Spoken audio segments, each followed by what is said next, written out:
Welcome to the Human Capital Innovations Podcast.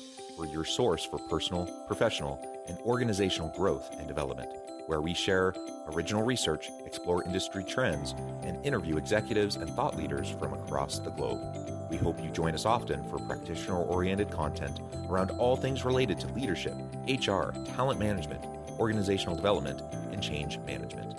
Maximize your personal and organizational potential with Human Capital Innovations Podcast. Do you enjoy the Human Capital Innovations Podcast? Please subscribe, leave a review, comment, share, and consider supporting the podcast on Patreon, even at the producer and sponsorship levels.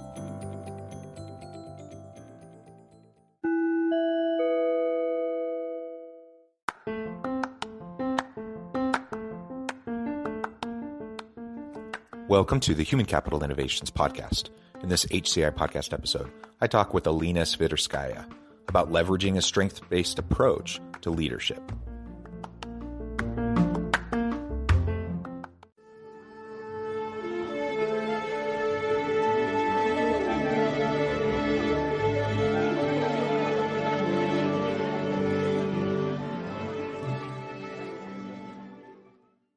Alena Sviderskaia, welcome to the Human Capital Innovations Podcast. It's so nice to be here.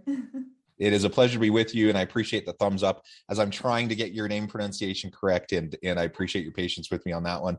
But it's a pleasure to be with you, and today we're going to be talking about leveraging a strength-based approach to our leadership. And of course, there's a lot of materials out there. I'm sure people have heard of StrengthsFinder, and there's a lot of different approaches to how we can develop ourselves. I personally really like the strength-based approach primarily. I like kind of an asset-based approach, building upon what you have, as opposed to a deficit kind of conception or mentality, because I think that's just starting from a place of defeat, really, and it's not leaning into a growth mindset. So I think this is going to be a really fun conversation. You're joining us from Toronto. I'm south of Salt Lake City in Utah, and before we get started, I just wanted to share Alena's bio with everybody. Alena Sviderskaia is a passionate leadership coach, speaker, and facilitator located in Toronto. Her work is focused on helping organizations become positive and innovative places to work by turning managers into high-performing leaders and strategically tapping into innate employee strengths to create a culture of passion and full engagement. Her biggest passion is showing people a glimpse of their potential, help them break down the mental barriers, and most importantly, inspiring them to take action. Alena holds a degree in psychology from McGill University and is a graduate of Coach U coaching program, a creator of Empowered to Lead program, and a co-creator of the Work and Wellness Amplified program. She uses her extensive and diverse corporate experience and a relentless drive to succeed to deliver results for her clients while supporting them through the process. What a tremendous background. It's, again, a pleasure to be with you. And anything else you would like to share with listeners by way of your background and personal context before we dive on in further? Yeah, I think, this topic, I'm passionate about leadership, of course, but this topic in particular is really dear to my heart because for many, many years, I actually approached my development from the weakness base and kind of trying to get to the average level, really being fully aware of my weaknesses, right? And then what I realized is that the corporate world, everything around me was also focusing on weaknesses, right? And when we had great performance, it's great, but then there's that constructive feedback of saying, well, you didn't really do well here. And so that just stood out so much. And it's, I think, just natural tendency of our brain to focus on the negative and to create that shift into, okay, we can have 5 things that we did great, but then there's one thing that we didn't. And all of a sudden our mind goes straight there. And we're always thinking, well, I'm not good at this. I'm not good at this. I'm not good at this. And that approach, actually, what I realized, made me give up on so many different things because I was trying to focus on improving my weaknesses and using it more. And like you said earlier, it's not a really great place to be. So the moment I personally switched to strength-based approach to life in general, it became a game changer in my business, in my corporate world, with my clients, and I see it with my clients all the time. So it's a very dear topic to me. I'm really looking forward to it. Yeah, Well, in the way you said it was a game changer, I can remember, it wasn't a moment, but over a period of time, I can specifically remember in my late teenage years, as I started to shift that mindset. I was doing mission service for my church in South Korea, learning the Korean language, immersed in the Korean culture, away from family and friends. And it's just a very, very difficult kind of a situation, very taxing. I think out of a effort to just survive. It was really in survival mode. I started to recognize I need to shift my paradigm. And up to that point, I'd always been kind of a turn your weaknesses into strengths kind of a person. And that was always my focus. And I still think there's some value to that.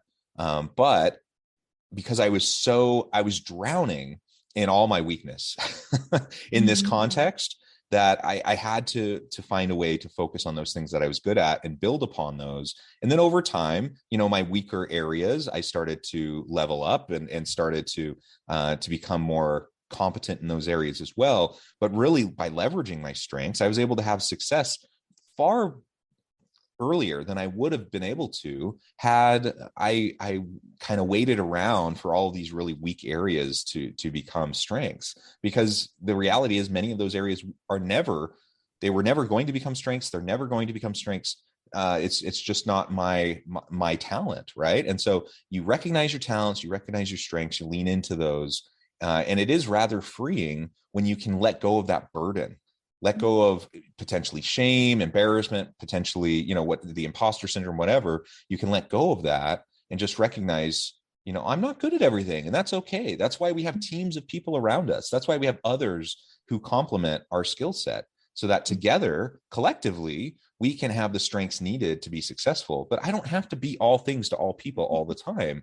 And once I was able to mentally let go of that expectation on myself, or perhaps what other people were putting on me, it just changed my outlook on everything. It changed my outlook on the world. It changed my outlook on learning and growth. It changed how I thought about myself, how I interacted with others. And I can just remember that transformation as it was happening in those years, and that put me on a completely different path than I would have been on had I kind of stuck in the old mindset that I had always operated on. Oh, there's so many things that you have said there that first of all, I can definitely relate to that. But it's also, I think, leveraging strength. And you mentioned the word leverage, and I love it because it's really, strength is like a lever, it allows you to do things easier, faster, and just it's just to a bigger extent, right? And another thing that you mentioned that's really, really stood out for me is that saying, like accepting you are who you are and letting go of that shame and embarrassment and really focusing on all the things that you're not versus really celebrating all the things that you are. And the way I see strength is there on a spectrum. So every strength you have, there is a corresponding weakness to that. So all our weaknesses is the opposite side of our strength, if you think about it, right? So when we focus on that, we're ignoring the other side of the coin. For example, if we're really inspirational and we can create the speeches and influence people with our thoughts and really energize large groups of people, well, then probably we may not be really that great at details and finishing things up, right? But we're focusing on that versus, hey, I can influence, I can energize groups of people. So it's, and when it comes to leadership, I think there's also that responsibility of when you don't accept yourself and you don't really recognize your strength and you focus on your weaknesses, you're sending a very powerful message to your team. When you're kind of experiencing the shame and focusing on not accepting yourself and trying to always change who you are, you kind of intuitively and subconsciously also transferring that to your team. You're sending them the message just by virtue of what you say and how you behave.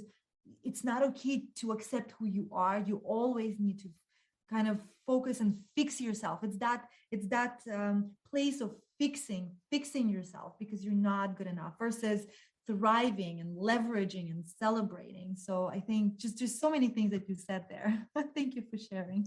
Well, and thank you. You say it so well also. And your example is just an example of one of those that is not my strength. So I learned early on, I'm not a charismatic type of person. And, I'm introverted. I'm kind of a thoughtful person. I sit back, I listen. I'm good. I'm an effective communicator, but I'm particularly a strong writer, and I'm not always great in the moment if I'm in front of a large group of people. And so that charismatic leadership, that's not my strength. And for a long time, I thought, well, I'm never going to succeed in my career because I don't have that kind of extroverted, charismatic kind of an approach.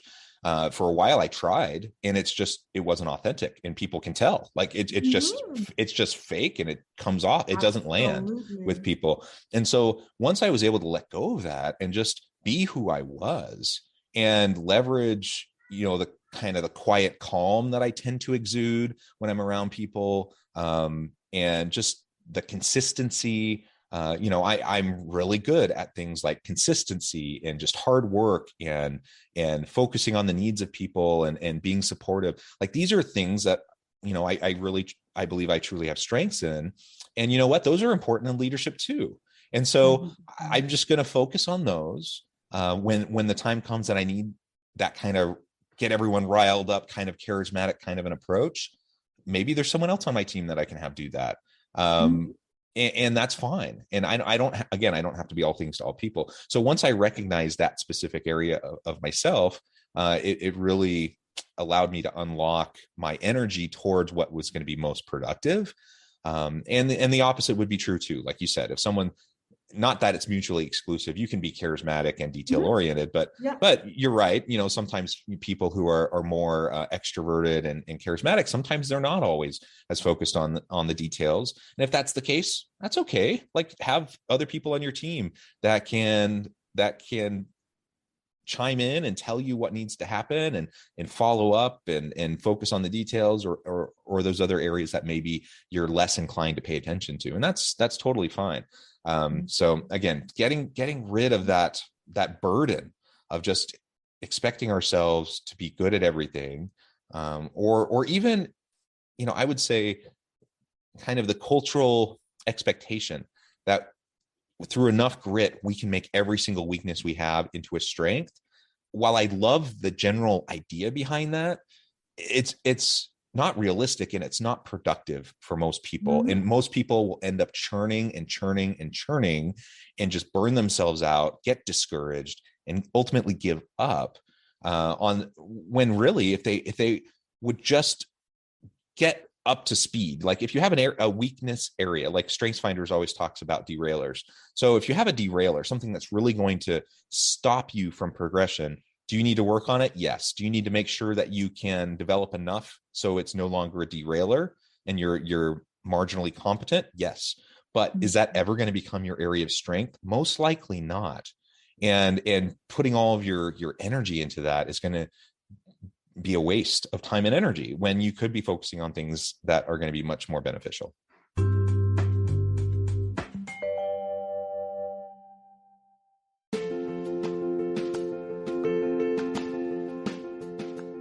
Check out my new book, The Future Leader: Creating and Transforming Next-Gen Organizations. Stemming from 2 decades of professional experience and over 600 in-depth interviews with executives, thought leaders, and scholars from across the globe, The Future Leader will help you explore the ordinary, everyday actions that will help you to prepare to lead in the future of work, to respond to an uncertain future, and to produce extraordinary results for individuals, teams, and organizations.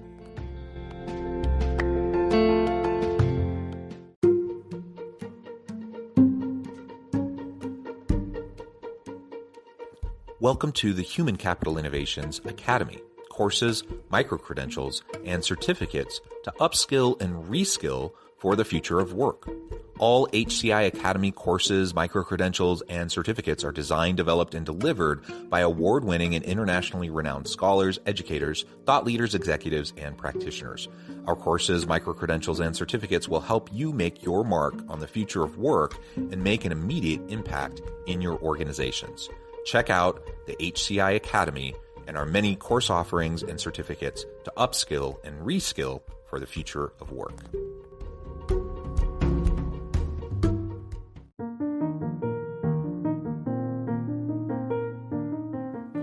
Check out our new weekly LinkedIn newsletter, Alchemizing Human Capital, exploring industry trends via original research and interviews with executives and thought leaders from across the globe.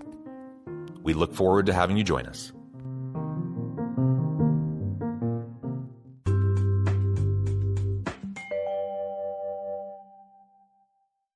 Absolutely. And you know, something that you mentioned earlier is that the how, right? The how of getting to the result you want can be so different. So like you said, you know, your style of leadership and your strength are very different from other people. And there was this survey done of 20,000 leaders that are really effective. And what researchers realize is that they don't share the same qualities. You can be equally effective and not get there in the same way. So it's, to me, I kind of, the analogy of the GPS and the taking, you know, a drive somewhere comes to mind. So for example, when you know where you need to get, so that those are the results, those are the goals that you have, but you can take so many different routes there. You can do a scenic route if that's what you want. And you can take a highway, you can take a, you know, streets, busy streets, whatever you want. You can, there are many different ways to get there, but you are going to get there. And the more you realize what those strengths are and you make it your intentional strategy to use that and leverage that, the more enjoyable this path would be for you. And it's those day-to-day activities is that's what really creates your energy, because the time, there's a lot of conversations about time management, and time management, yes, there's a lot of things there, but it's the energy that is expandable. We can't change the number of hours in a day, but when we show up and we're energized and we're motivated, we just do things differently. We just do it, and the energy just multiplies. And that's what happens when you use your strength. You just show up differently. You think differently. You're more creative because you enjoy it. So when you enjoy doing something, you're going to do it, and you're going to invest more time in it. You're going to invest more of yourself into that. Whereas when you start with this kind of a negative balance and you need to bring it to zero, that's what weakness kind of is, right? So we kind of want to get it to the acceptable level where it's not, because it doesn't become a risk anymore. But that, it's like that debt that you need to repay. The motivation towards that is much lower. You're going to procrastinate. You're going to find excuses of why not to do it. You're just going to dread it. It's going to create a very different experience for ourselves.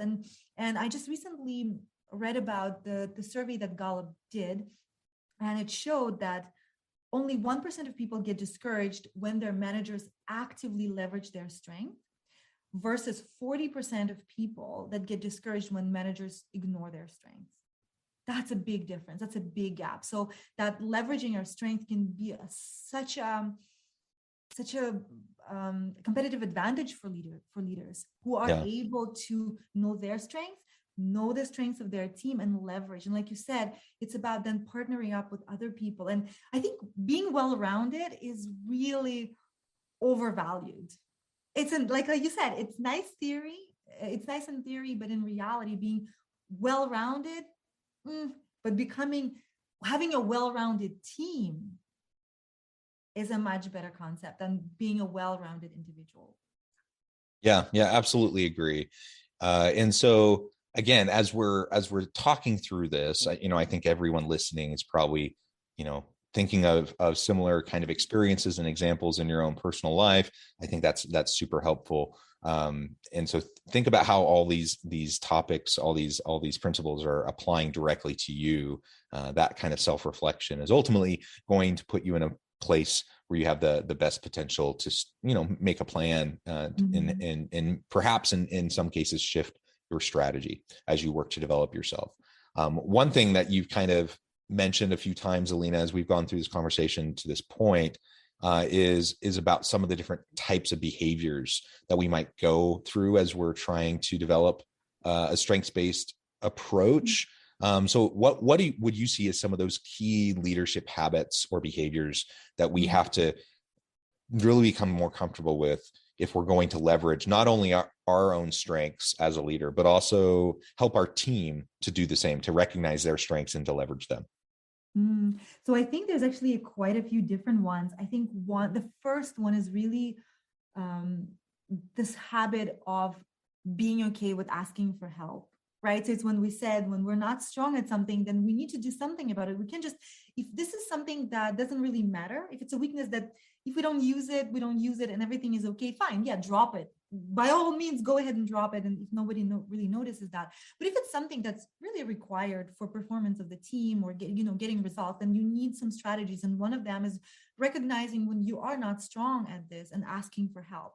And it's a win-win really, because not only you're going to get results that are much higher than if you try to really work on this and go against who you are and try to improve that weakness, but it also shows your team that it's okay to ask for help. So that's kind of, again, modeling your behavior and saying it's okay not to be good at everything, and it's okay to ask for help or ask for people's feedback and kind of brainstorming what can we do about it.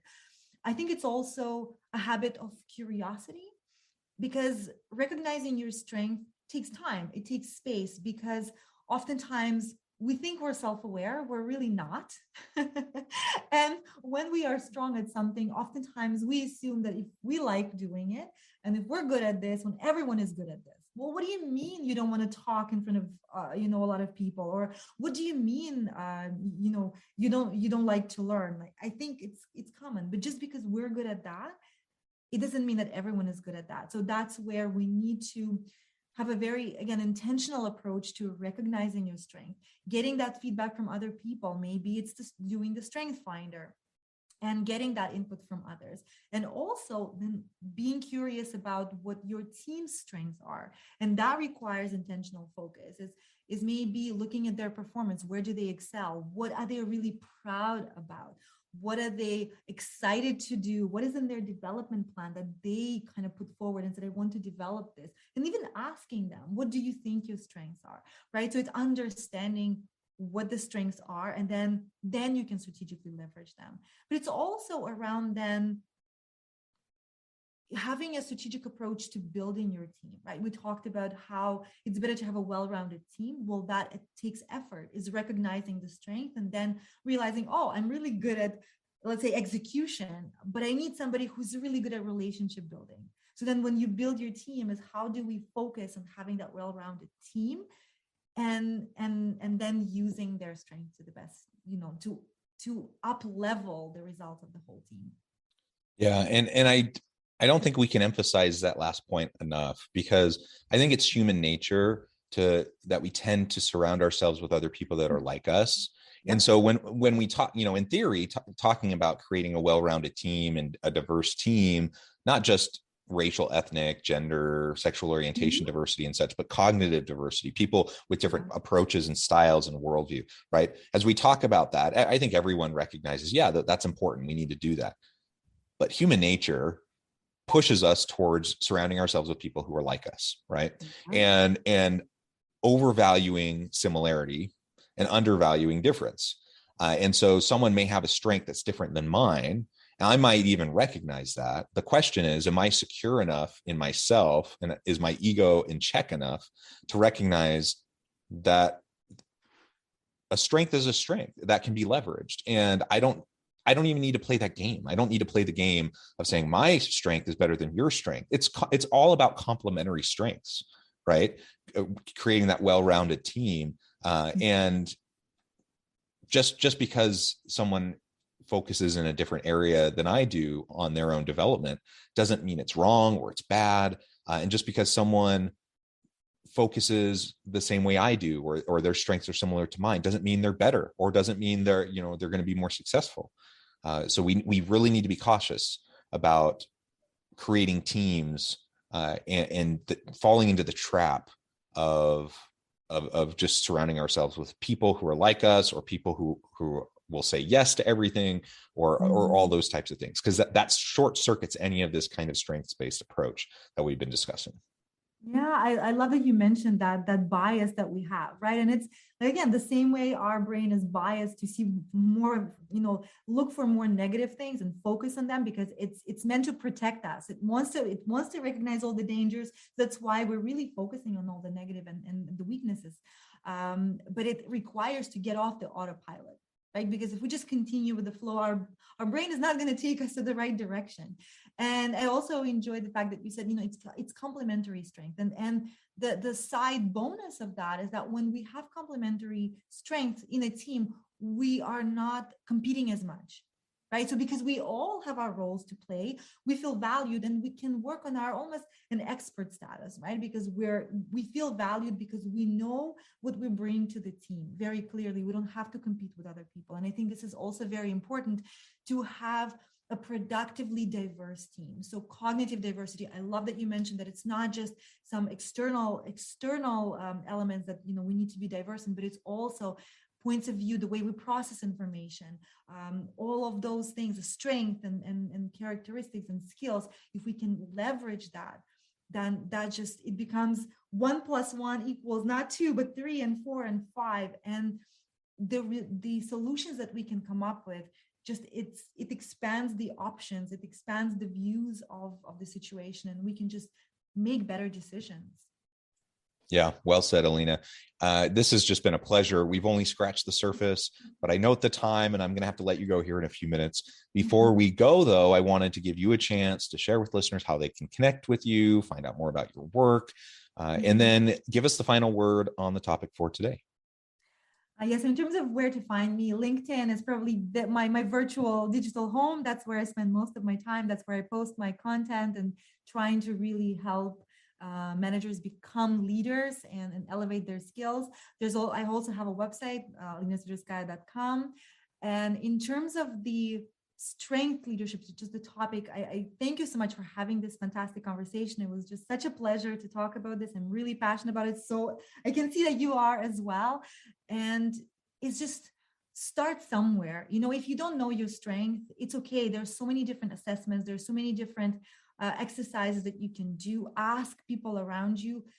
And trust me that just understanding your strength will just elevate your experience at work to a different level, because we spend so much time at work, and it's definitely worthwhile to invest your time and making this time more enjoyable, more flow, more ease for you, and it affects the rest of your life. Anything you do, it just expands. So I really hope that people will invest in that.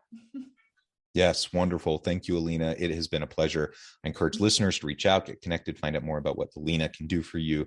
And let's build on our strengths. Let's leverage our strengths and the strengths of our team and just make the workplace a much better, more productive, more innovative place. And as always, I hope everyone can stay healthy and safe, that you can find meaning and purpose at work each and every day. And I hope you all have a great week.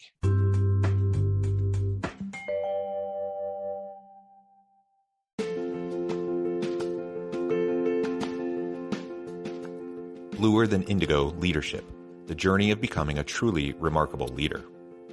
Early in my adult life, I learned about an Asian proverb that translates as bluer than indigo.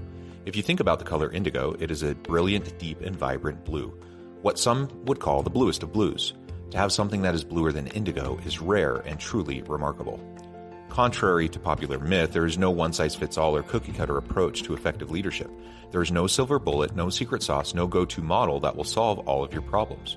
The truth is, great leaders have all had their unique strengths and flaws, and have all had to discover and then pave their own distinctive path in their life's journey to fulfill their leadership potential.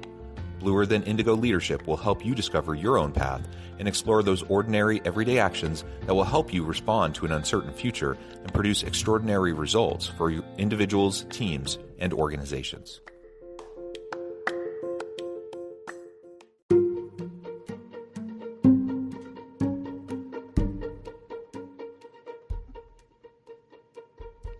Check out Human Capital Innovations magazine, Human Capital Leadership.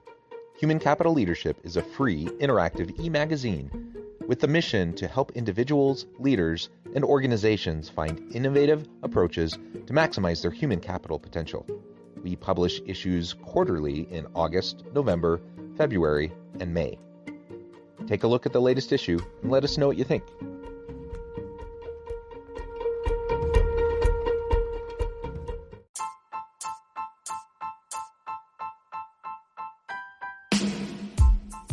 The alchemy of truly remarkable leadership. Ordinary, everyday actions that produce extraordinary results. Consider how the nature of work has shifted over the past 50 years. With increased globalization, rapid technological advancement, and the shift in economic composition, the average job of today looks very different than the average job of 50 years ago. What will the jobs and organizations of tomorrow look like? Moreover, what does this all mean for organizational leaders? What are the core competencies and capabilities of organizations and their leadership that are prepared for continued disruption and geopolitical and socioeconomic shifts? Regardless of what the future holds, increasingly, leaders need to be socially minded, data-driven, decisive, champions of talent, and disruptors of the traditional notions of leadership, teams, organizations, and work. The alchemy of truly remarkable leadership will help you to explore your own leadership competencies and capabilities and consider ways to apply and implement them into your workplace and personal life.